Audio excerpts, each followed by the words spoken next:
ओम शांति।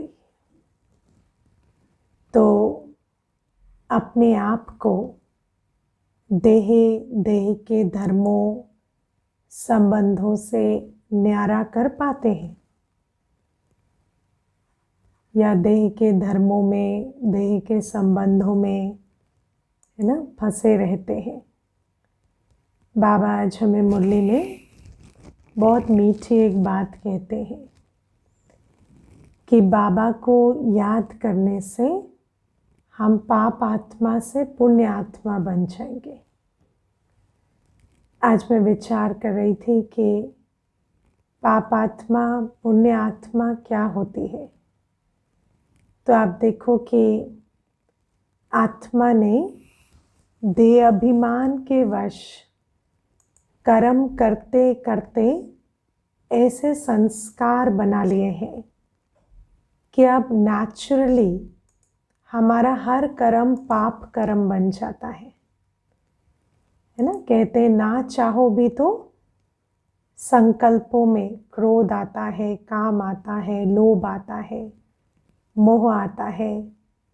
तो ये क्यों है? क्योंकि देह अभिमान के वश कर्म करते करते अपने संस्कार ऐसे बनाए हैं कि आज की आत्मा की स्थिति को क्या कहेंगे? पाप आत्मा की स्थिति।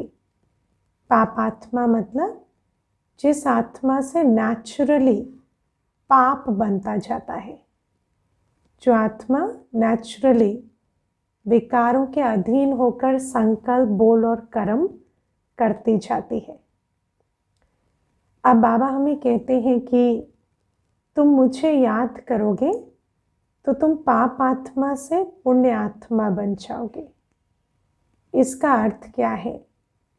तो जब हम बाबा को याद करने की बात करते हैं तो सबसे पहले लॉ को नहीं भूलना। नियम क्या है? देह सहित देह के सब धर्मों और संबंधों को भूल अपने को आत्मा समझ बाबा को याद करना है। तो जितना जितना हम अपने आप को देह के धर्म, देह के संबंधों से न्यारा कर कर मैं आत्मा हूँ, परमधाम निवासी, मैं किसकी हूँ? बाबा की हूँ। जब इस रूप में बिठाते हैं तो जितना जितना हम इस अवस्था का अभ्यास करेंगे उतना हमारी स्थिति कैसे बन जाएगी?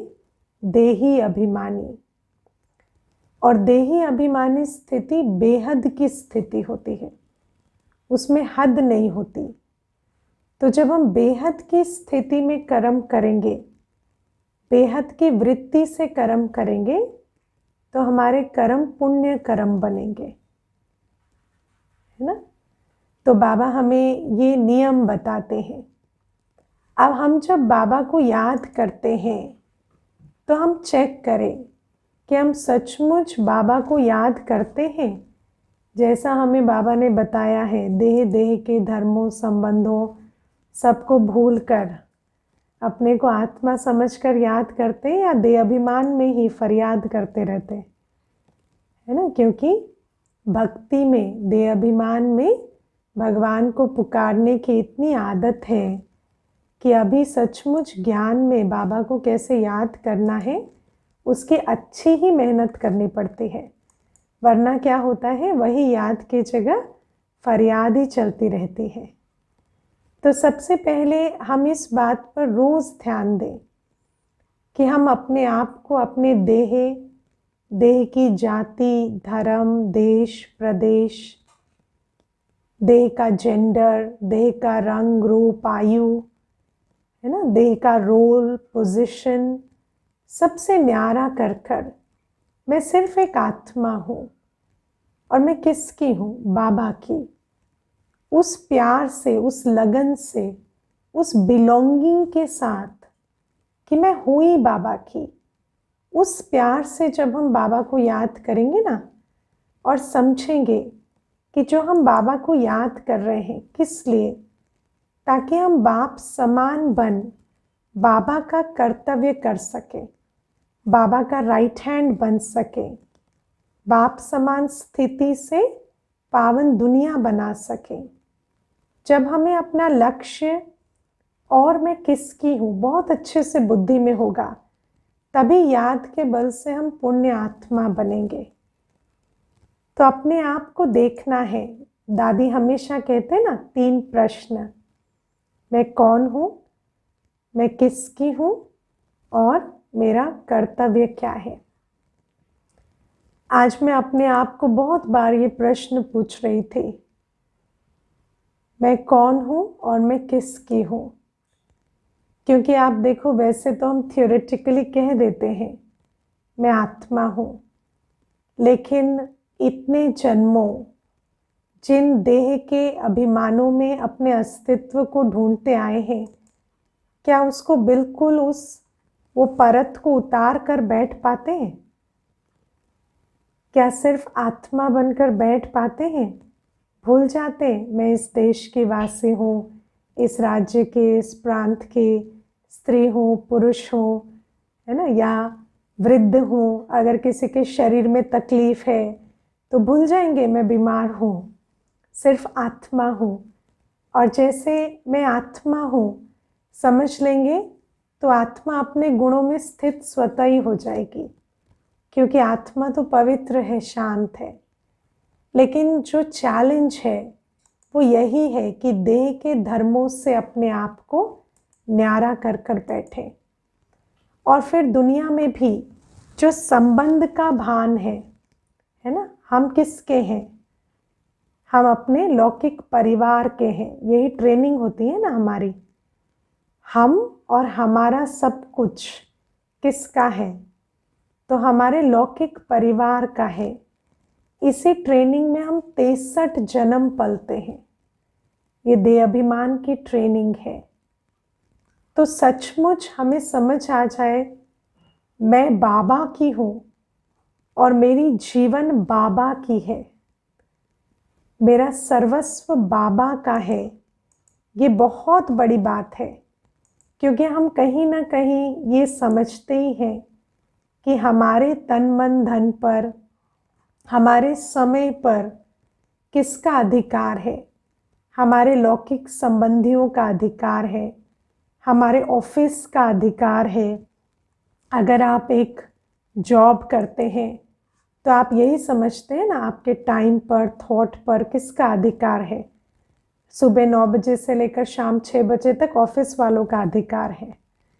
तो फिर ये जो हम अपने अंदर ये प्रोग्रामिंग कर कर रखते हैं, क्योंकि देह की दुनिया में इतने जन्मों रहते हैं, तो ये सारी कंडीशनिंग हमारे अंदर रहती है।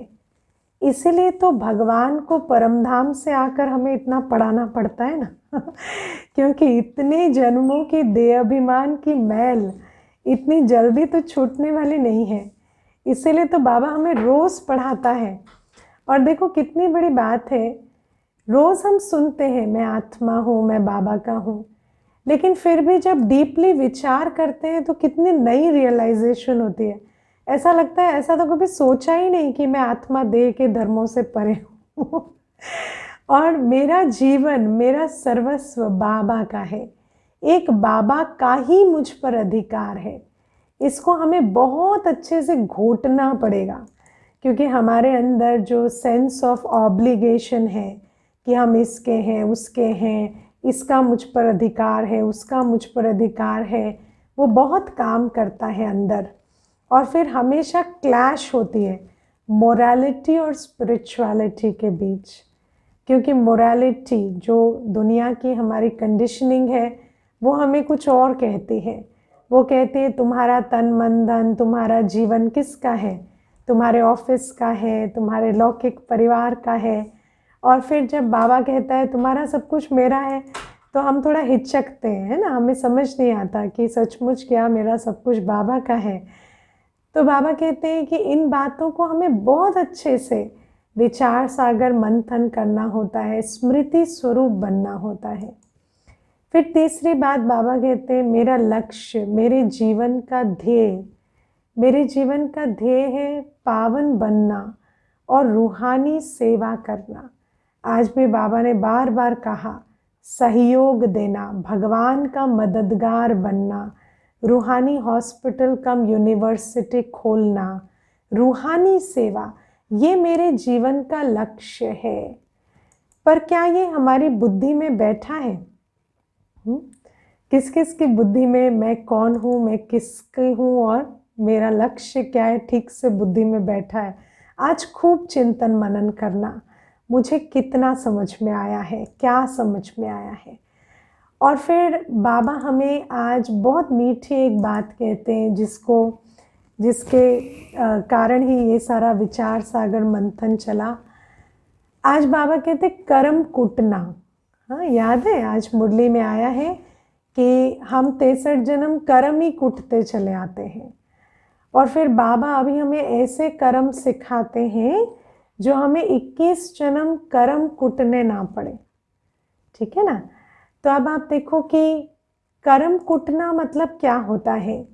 तो अगर मेरा जो विचार मंथन आज चला उस पर सुना देती हूँ।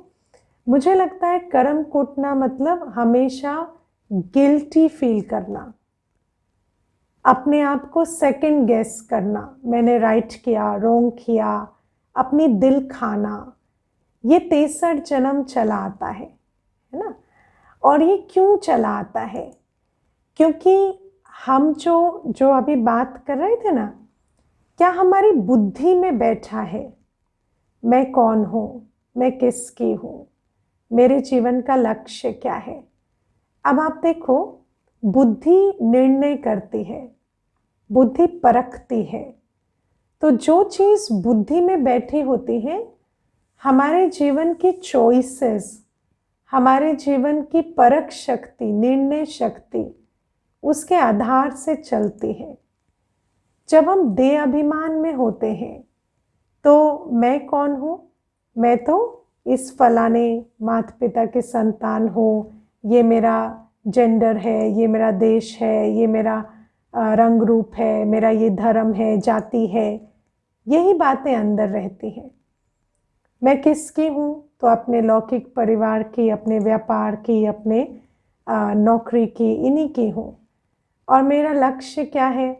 पैसा कमाना, मान शान कमाना, या संबंधियों के बीच अपनी साख रखना कि सब समझे कि मैं राइट हूँ, मैं अच्छी हूँ, मैं जस्ट हूँ, है ना। इसीलिए दुनिया में क्या करते हैं कि 4 परिवार वालों को बिठाएंगे और फिर उनसे बातें सुनवाते हैं, क्योंकि हर आत्मा को ऐसा लगता है हमारा लक्ष्य है कि परिवार का हर सदस्य हमें अच्छा समझे, भला समझे, या धन कमाने का लक्ष्य रखते हैं, या मान शान कमाने का लक्ष्य रखते हैं। तो जब हमारे जीवन में वो बुद्धि में बैठा हुआ होता है जो अभी अभी बताया, देह अभिमान की दुनिया में, तो हमारे जितने भी निर्णय होते हैं ना, वो बुद्धि की उस अवस्था के आधार से होते हैं, है ना। बुद्धि देह अभिमान में है, तो आत्मा जब देह अभिमान में है तो बुद्धि के निर्णय सब विकारों के आधार से होते हैं। मान शान कहाँ ज़्यादा मिलेगा, पैसा कहाँ ज़्यादा मिलेगा, संबंधी कहाँ खुश होंगे, है ना, या कहाँ पर प्रॉपर्टी का इजाफा होगा, या काम विकार कहाँ मिलेगा, ये सारी जो कंसर्न्स होते हैं, ये हमारी चॉइसेस को ड्राइव करते हैं। आज तक हमारी चॉइसेस इसी आधार से होती आई हैं। कौन सा करियर चुनना है, कहाँ रिश्ता बनाना है, किससे मिलना है, क्या खरीदना है, ये सब कुछ किस आधार से होता था? इसी आधार से कि कहाँ मान शान बढ़ेगी, कहाँ धन की प्राप्ति होगी, कहाँ संबंधी खुश होंगे, कहाँ काम विकार मिलेगा। तो बाबा कहते यही हमारी जो लाइफ की क्वेस्ट है, चॉइसेस का आधार है, यही बनता आया है। और हम जितने भी डिसीशंस लेते हैं लाइफ में, वो काम, क्रोध, लोभ, मोह, अहंकार, भय, ईर्ष्या, द्वेष, आलस्य और घृणा के कारण लेते हैं कि नहीं लेते हैं? हाँ, स्कूल में कितने डिसीजन आपने ईर्ष्या के कारण लिए पता है? हाँ, ईर्ष्यावश, आलस्यवश, मोहवश, लोभवश, देह अभिमानवश कितने हम निर्णय लेते हैं। रोजमर्रा के हमारे जीवन में हर डिसीजन इसी आधार से लिया जाता है ना। मैं आपको एक छोटी सी इसमें बात बताती हूँ। एक माता थी, तो जैसे ना कभी खुद नहीं कहेगी कि मुझे सेवा करनी है, लेकिन जैसे कोई और कह रहा होगा कि दीदी सेंटर पर ये सामान नहीं है तो मैं ले आऊँगा, तो माता फट से कहेगी मैं तो एक अच्छे डीलर को जानती हूँ, मैं उससे भी अच्छा सामान ले आऊँगी, है ना। तो सेवा भी कंपटीशन वश होती थी, है ना। तो हमारे जीवन में सब चीज़ कैसे होती आई है, कंपैरिजन वश, कंपटीशन वश, काम क्रोध लोभ मोह अहंकार के वश। अब क्या है कि जब हम अपने जीवन में हर चीज़ का निर्णय विकारों के वश लेते हैं ना, तो कुछ समय के बाद हम उन डिसीशंस को कर्म कुटते हैं, ठीक है। क्योंकि आज जो निर्णय विकारोंवश बहुत अच्छा लगेगा, कुछ समय के बाद जब आप पीछे देखेंगे आपको लगेगा ये निर्णय अच्छा नहीं था, क्योंकि वो जो जिस वस्तु, जिस व्यक्ति, जिस वैभव, जिस स्थान के आकर्षण में या विकर्षण में, क्योंकि विकार मतलब आप आकर्षण या विकर्षण के प्रभाव में हैं, तो जिस भी व्यक्ति, वस्तु, वैभव या स्थान के आकर्षण या विकर्षण में आपने वो निर्णय लिया, वो परिवर्तनशील है, ठीक है ना। तो आज जो बहुत अट्रैक्टिव है वो कल नहीं होगा, आज जिस बात से आप घबरा रहे हैं वो कल नहीं होगी, उसका स्वरूप बदल जाएगा, आपकी अवस्था बदल जाएगी। और फिर जब आप उस बात को पीछे मुड़कर देखेंगे कि मैंने ऐसा क्यों किया, तो आपको क्या होगा, पछतावा होगा, गिल्ट होगा, आप अपने कर्मों को कूटेंगे, पता नहीं उस समय मुझे क्या हो गया था, मैंने ये कर दिया, मुझे ये नहीं करना चाहिए था। और सबसे बड़ी बात है, जब आप व्यक्ति, वस्तु, वैभव और स्थान, है ना, जब आप एक को चूज करते हैं ना, you choose it over somebody.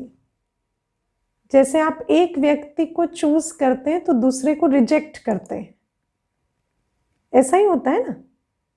जैसे प्यार होता है तो माता पिता को रिजेक्ट कर देते हैं, है ना, उस फलाने व्यक्ति को चूज कर लेते हैं।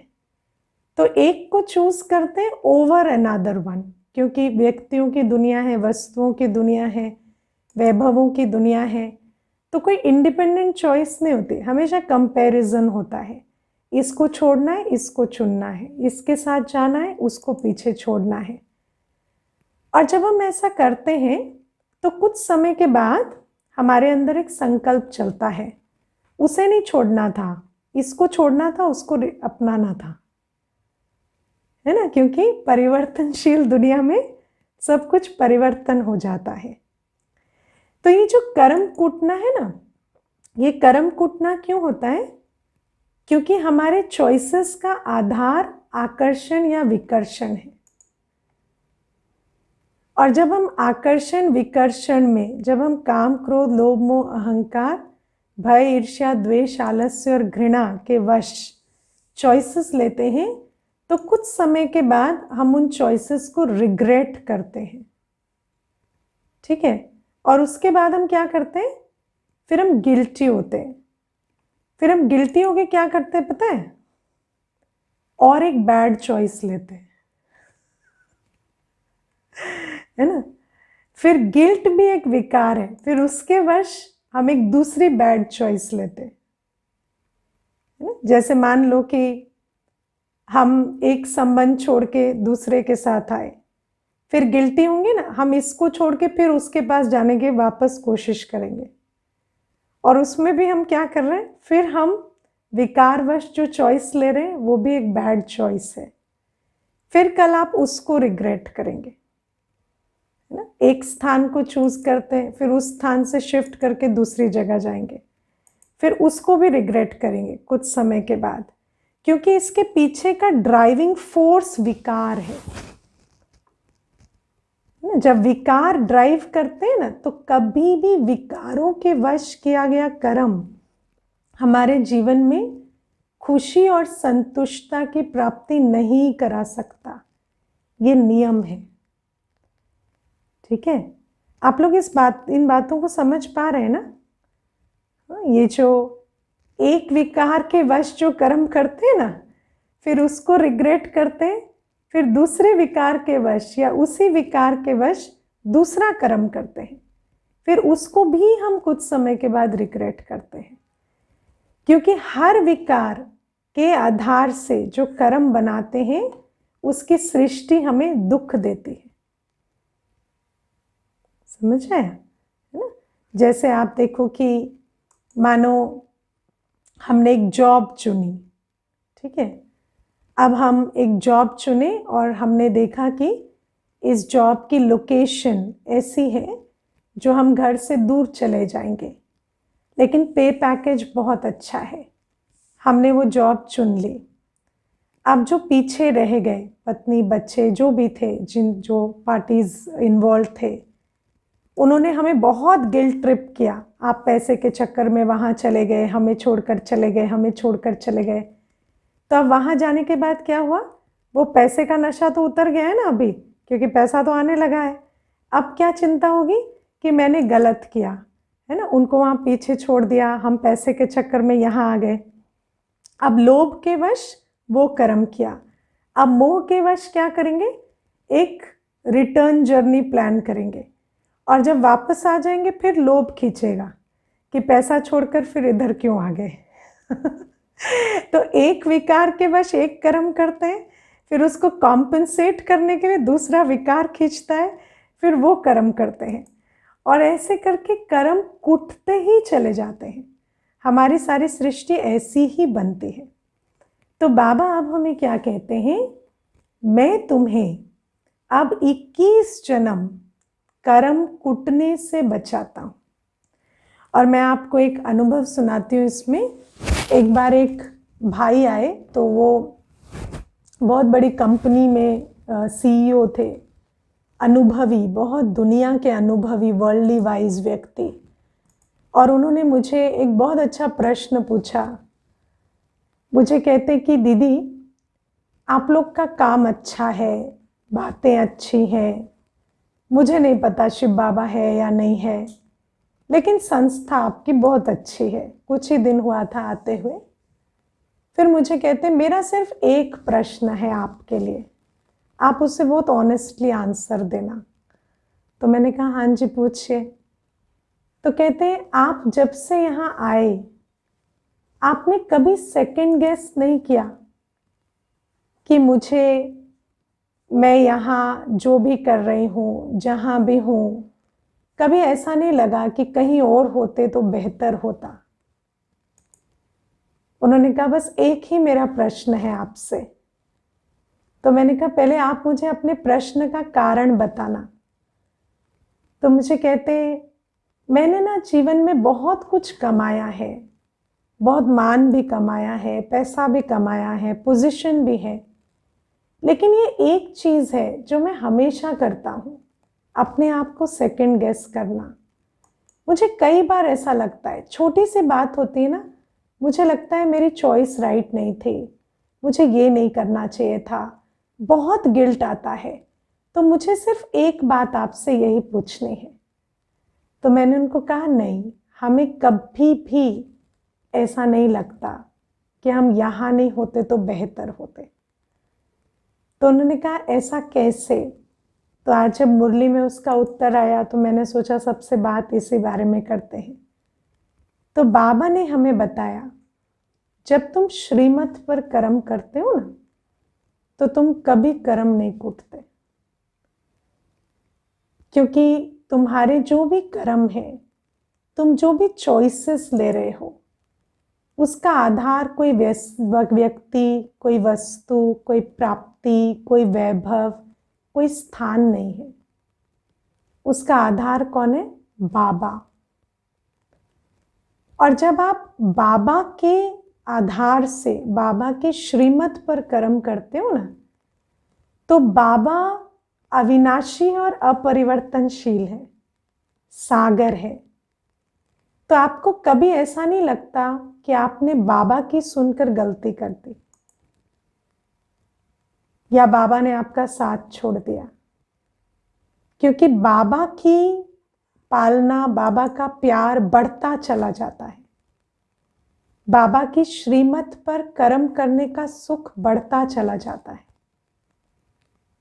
तो बाबा आज हमें कहते हैं, लेकिन श्रीमत पर चलने के लिए जो हमने सबसे पहले कमेंट्री से शुरू किया ना, मैं कौन हूं, मैं किसकी हूं, मेरा लक्ष्य क्या है, वो बहुत पक्का होना चाहिए। आज बाबा मुरली के अंत में कहते हैं, अहो मम माया। आज बाबा माया को याद करते हुए मुरली खत्म करते हैं। क्यों? क्योंकि माया बहुत पावरफुल काम करती है। माया हमें देह अभिमान में ले आती है। माया हमें संबंधों के भान में ले आती है। माया हमें हद के लक्ष्य में फंसा देती है और हम बाबा की अवज्ञा कर देते हैं। बाबा की श्रीमत अनुसार जो बेस्ट चॉइस है ना, मेरे तन मन धन समय श्वास संबंध के लिए जो बेस्ट चॉइस है, उसकी अवज्ञा हम कर देते हैं, क्योंकि हम किसके चक्कर में पड़े हुए हैं? अपने देह के चक्कर में पड़े हुए। मैं तो बूढ़ा हूँ, मैं तो छोटा बच्चा हूँ, मैं तो गरीब हूँ, मैं तो स्त्री हूँ, मैं कैसे करूँगी, है ना? या मुझे तो मेरी तो फिडेलिटी, मेरी ड्यूटी अपने देश के प्रति है, अपने प्रांत के प्रति है ना? इन बातों में हम फंसे रहते हैं और माया हमें इन देह के एस्पेक्ट्स में फंसा कर रखती है। संबंधों के भान में फंसे रहते हैं। मेरे भाई को मेरी ज़रूरत है, मेरे बहन को मेरी ज़रूरत है, मेरे माता पिता को ज़रूरत है, लेकिन हम समझते नहीं हैं कि उनकी ज़रूरत हम पूरी नहीं कर सकते। रोज़ मुरली में बाबा कहता है कि भाई भाई को वर्षा नहीं दे सकता, वर्षा एक बाप से ही लेना पड़ेगा। जब मैं ही बाबा की नहीं रहूंगी तो मेरी अवस्था ऐसी होगी क्या कि मैं किसी की पालना कर सकूं? तो बाबा कहते हैं कि हर संबंध से तोड़ निभाना है, हर संबंध में अपनी ड्यूटी बजानी है, लेकिन प्रायोरिटी मेरी जीवन, मैं किसका? बाबा का। इसको बहुत अच्छे से समझना है। मैं बाप के साथ हूं तो बाप मेरे द्वारा कई आत्माओं का कल्याण करा देगा। 2-4 क्यों, 4,000 क्यों नहीं, 4 लाख क्यों नहीं, 4 करोड़ क्यों नहीं, सारे विश्व की आत्माएं क्यों नहीं? मैं बाबा के साथ हूं तो मैं मास्टर ऑलमाइटी हूं। 4 परिवार के सदस्य क्या हैं, उनके तो मैं ऐसे ही देख रेख कर सकती हूँ, लेकिन जब मैं ही बाबा के साथ नहीं हूं तो मैं किसी का कल्याण नहीं कर सकूंगी। इसलिए बाबा कहते संबंधों के भान में पड़ के भूल नहीं जाना इस बात को। अपने देह के लक्ष्य को अपने आत्मिक लक्ष्य के ऊपर नहीं रखना। जॉब भी है, ड्यूटी भी है, रोल्स भी है, रिस्पॉन्सिबिलिटी भी है, लेकिन हमारी मेन सेवा रूहानी सेवा है। और जहाँ कॉन्फ्लिक्ट आता है देह की सेवा में, रूहानी सेवा में, वहाँ रूहानी सेवा को चूज करो। अगर आपको ऑफर मिली है, जिस्मानी सेवा किसी ने ऑफर की है, रूहानी सेवा बाबा ने ऑफर की है, तो बाबा की रूहानी सेवा चूज करो। तो बाबा हमें कहते हैं कि इसकी क्लैरिटी जो बच्चा रखता है ना, कि मैं कौन हूं, मेरी जीवन किसकी है और मैं किसका हूं, लेकिन मेरा कर्तव्य क्या है, लेकिन ये क्लैरिटी भी कैसे आती? याद से। अब आप अपने आप को पूछो, मैं किसको याद करता हूं? अगर मैं याद संबंधियों को करूंगा तो बनूंगा उनका ना, बाप का कैसे बनूंगा? दिन रात संबंधियों को याद करेंगे तो जब पूछेंगे ना मैं किसका हूं, तो याद आएगा अपने संबंधियों का हूं। बाबा को याद करेंगे तो पूछेंगे मैं किसका हूं, तो याद आएगा मैं बाबा का हूं। तो बाबा कहते सारे दिन बाबा को याद करो। अपने को आत्मा समझो। ये अभ्यास करेंगे ना तो जो अंदर में जो आत्मा की आवाज़ है बहुत नॉलेजफुल हो जाएगी। ट्रुथ, आत्मा की आवाज़ में ट्रुथ की झनकार आएगी कि मैं आत्मा हूँ, मैं बाबा की हूँ, मेरी रूहानी सेवा मेरी प्रायोरिटी है। और फिर हमारे जो चॉइसेस हैं about our time, energy, money, thought, हर चॉइस हमारी एक्यूरेट होगी, श्रीमत के प्रमाण होगी।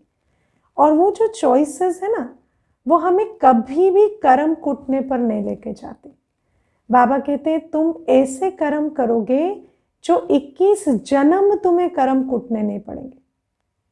हर कर्म तुम्हें वर्तमान भी खुशी और शक्ति की प्राप्ति कराएगा और भविष्य में भी तुम्हें इतना भरपूर करेगा कि तुम्हें कभी ऐसा नहीं लगेगा मैंने ये क्यों किया।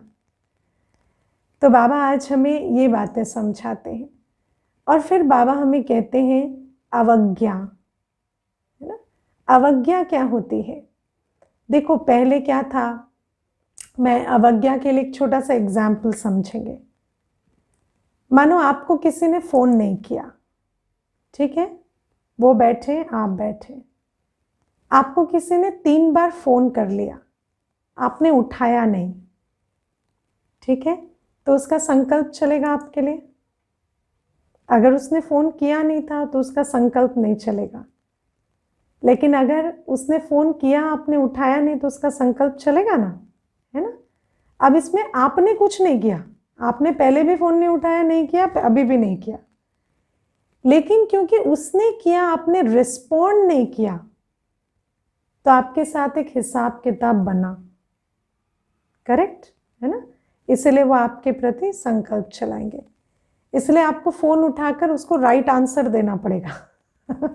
अगर ये भी कहना है कि अभी हम आपसे बात नहीं कर सकते तो वो भी आपको फोन उठाकर कहना पड़ेगा।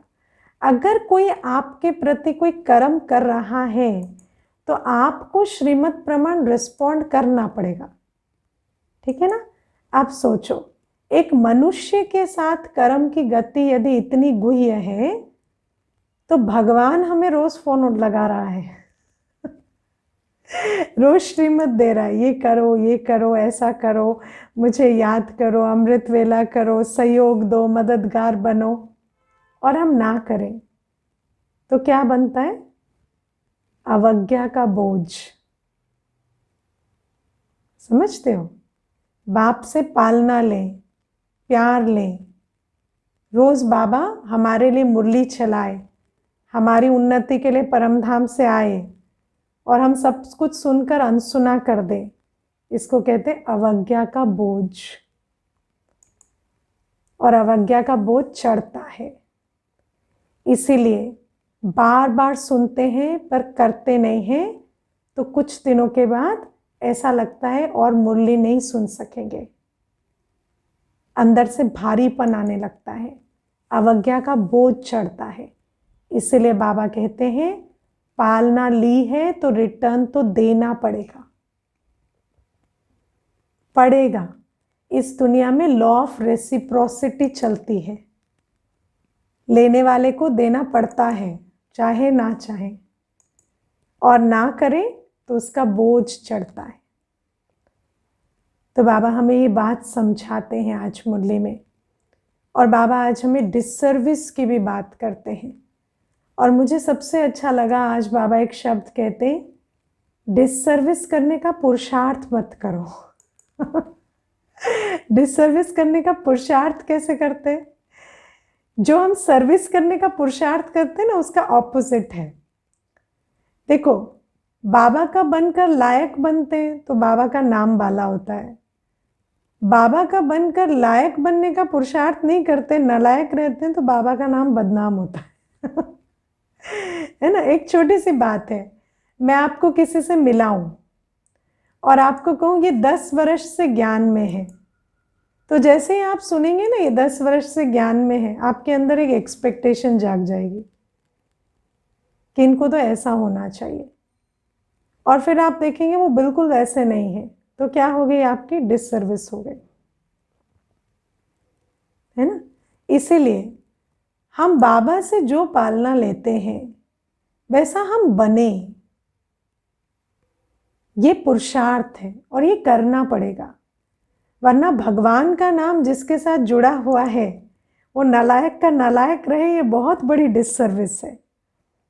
साधारण रहे, ये भी बहुत बड़ी डिससर्विस है।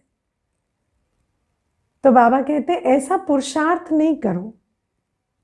जब हम बाबा के बने, है ना, हम अपना नाम BK लिखते हैं, हमें लोग देखते हैं कि हम क्लास करते हैं, ज्ञान सुनते हैं, तो हमें लायक बनना ही पड़ेगा। और नहीं बनेंगे तो बोझ चढ़ेगा, अवज्ञा का भी और डिससर्विस का भी। समझ आई बात? हाँ या नहीं समझ आई? ठीक है। तो बाबा के घर में ऐसा नहीं है कि सब कुछ लिया और कुछ भी किया नहीं तो चलेगा। नहीं, बाबा हमें इतना कुछ दे रहा है तो हम स्पिरिचुअल लॉ से बंधायमान है रिटर्न देने को, और इस बात को कोई मना नहीं कर सकता। ठीक है। ओम शांति। थोड़ी देर बाबा को धन्यवाद करते हैं। अपने आप को स्वमान में बिठाएं। मैं बाबा की हूं। मेरी जीवन, मेरा श्वासोश्वास, मेरी हर विशेषता, हर गुण, हर प्राप्ति, हर खजाना उसी लक्ष्य को समर्पित है जो बाबा का लक्ष्य है।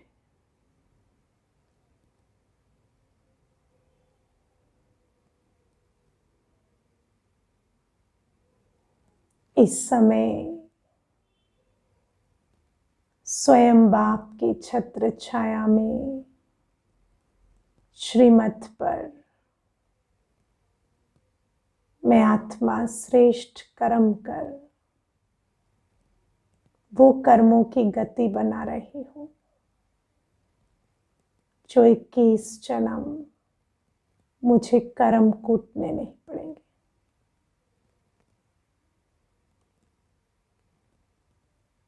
एक ही संकल्प है अब, बाबा की हूं, बाबा का बनकर रहना है। कुछ घड़ियां इस श्रेष्ठ संकल्प में स्थित हो जाए।